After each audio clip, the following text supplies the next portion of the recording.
A bright summer day. A lively beach filled with families, children laughing as the waves lap against the shore. A seemingly safe, carefree world, until, in an instant, it isn't. 3 young children. A familiar beach. A mysterious stranger. And then, nothing. They vanished into thin air, never to be seen again. Their story became one of Australia's most haunting mysteries, a tale of innocence lost, of fear lurking beneath the sunlit sands of Glenelg Beach. Today, on Samuel Podcast, we delve deep into the disappearance of Jane, Arnna, and Grant Beaumont, the case that shattered a nation, puzzled investigators for nearly 6 decades, and continues to whisper its unsettling secrets into the winds of time. Part 1, The Perfect Summer Day. It was January 26, 1966, Australia Day. Adelaide's Glenelg Beach was buzzing with families enjoying the holiday. The Beaumont children, Jane, 9, Arnna, 7, and Grant, 4, had been given permission to take the short 5-minute bus ride from their home in Somerton Park to the beach, something they had done before. They were expected to return by noon. But noon came and went. By 7:30 p.m., panic set in.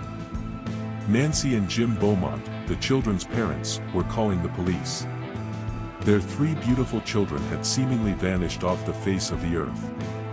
And no one knew how, or why. Part 2, The Last Sightings. Witnesses at Glenelg reported seeing the children playing near the shore. But something was different that day. They weren't alone. Several people recalled spotting them with a tall, blond man, estimated to be in his mid-30s. He had an athletic build and was dressed in a blue swimsuit. He seemed friendly. The children seemed at ease. At around 11:45 a.m., Jane, the eldest, entered a nearby bakery and purchased pasties and drinks. But there was one problem: she used a £1 note. Her parents had only given her coins, not paper money. Where did she get the extra cash? Later, a witness saw the children and the unknown man leaving the beach together. Jane carried a book, something unusual since she hadn't left home with one. At 3 p.m., a postman who knew the Beaumont children saw them walking, still with the man. They were smiling. Relaxed. Not in distress. It would be the last confirmed sighting of Jane, Arnna, and Grant. Part 3, The Police Investigation. When police first arrived at the Beaumont home, they hoped the children had simply lost track of time. But as night fell, the reality became clear: this was no ordinary case of missing kids. Officers scoured Glenelg Beach, questioning hundreds of witnesses. They searched drains, bushes, nearby buildings, and any potential hiding spots. There were no signs of struggle, no discarded belongings, no trace of where the children had gone. The bakery worker confirmed Jane's unusual purchase: the pasties, the drinks, and most chillingly, the £1 note. Who gave her the money? Investigators now knew the children had encountered someone who had means, and perhaps, intent. Descriptions of the blond man emerged, but inconsistencies plagued the case. Some said he looked friendly and approachable. Others described him as tense, authoritative, almost rehearsed. He was clearly someone who commanded the children's trust. By the second day of the search, police hit a roadblock.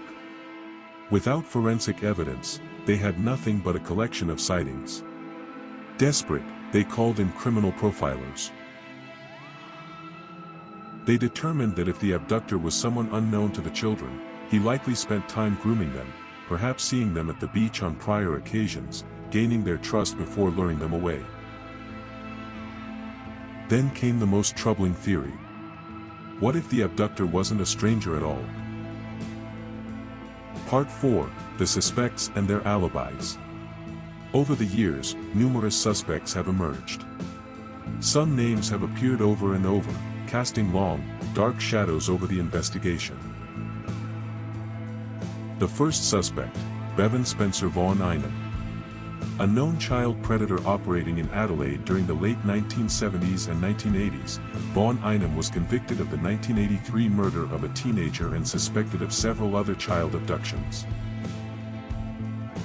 Police have long considered him a potential suspect in the Beaumont case due to the similarities in victim profiles.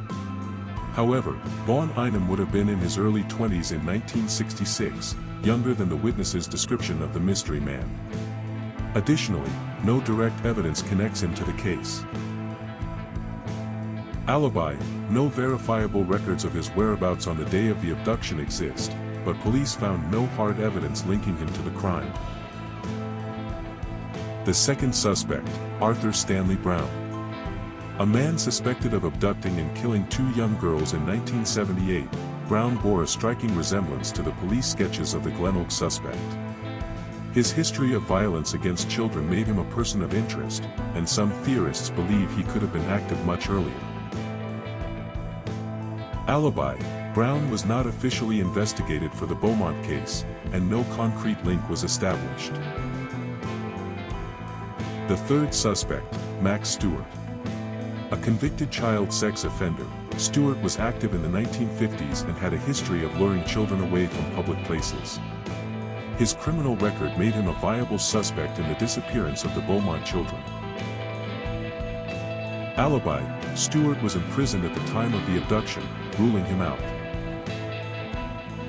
The fourth suspect, Harry Phipps.